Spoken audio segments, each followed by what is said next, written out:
ইচ্ছা শক্তিতে কি না করা যায়। হ্যাঁ, সায়নী দেখিয়ে দিচ্ছে, ইংলিশ চ্যানেল পার করেছে, এবার লক্ষ্য আইরিশ চ্যানেল। আর তার জন্য ভাগীরথীতে কনকনে ঠান্ডা, তার মধ্যে প্র্যাকটিস চলছে, তাপমাত্রা 10 ডিগ্রিরও নিচে।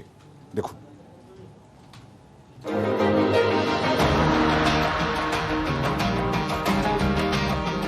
শীতের সকাল, কনকনে ঠান্ডা, কুয়াশা, এর মধ্যেই নদীতে ঝাঁপ। টানা 3-4 ঘন্টা সাঁতার ভাগীরথীর কনকনে ঠান্ডা জলে। বাঘের শীত হয়তো বাঘের গায়ে লাগছে, কিন্তু কালনা সায়নী দাসের গায়ে যেন ঠান্ডা লাগছে না।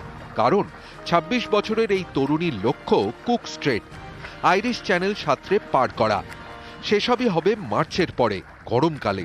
তাতে কি, নিউজিল্যান্ড কিংবা আয়ারল্যান্ডে তো তখন ভয়ঙ্কর ঠান্ডা। তাই ভাগীরথীর কনকনে ঠান্ডা জলেই চলছে প্র্যাকটিস। আর আমরা যে চ্যানেলে যাই সেখানকার টেম্পারেচারের মধ্যে বিস্তর ফারাক থাকে। সেই ফারাকটা কখনো কখনো 20 থেকে 25 ডিগ্রি সেন্টিগ্রেড হয়ে যায়।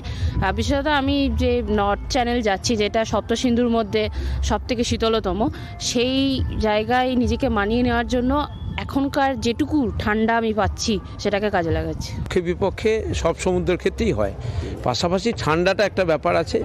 এবং নিউজিল্যান্ডে সাধারণত যখন আমরা যাব 10 থেকে 15-র মধ্যেই ওঠানামা করবে, কারণ ঠান্ডাটা একটা ফ্যাক্টর। এখন যেটা ও প্র্যাকটিস করছে 8, 9, 10-এর মধ্যে ঘোরাফেরা করছে, এটা ওর উপযোগী একটা ওয়েদার ও পেয়েছে।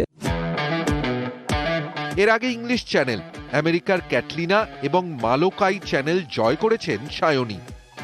এবার সামনে নিউজিল্যান্ডের কুক স্ট্রেট, তারপরে আয়ারল্যান্ডের আইরিশ চ্যানেল। কনকনে ঠান্ডার মধ্যে সমুদ্রে সাঁতার, তার সঙ্গে প্রবল স্রোতের সঙ্গে লড়াই। শুধু জলে সাঁতার কাটলেই হবে না, শরীরও ফিট রাখতে হবে। তাই জোর কদমে চলছে প্রস্তুতি। ওর তো একটা লক্ষ্য আছে, সপ্তসিন্ধু জয় করবে।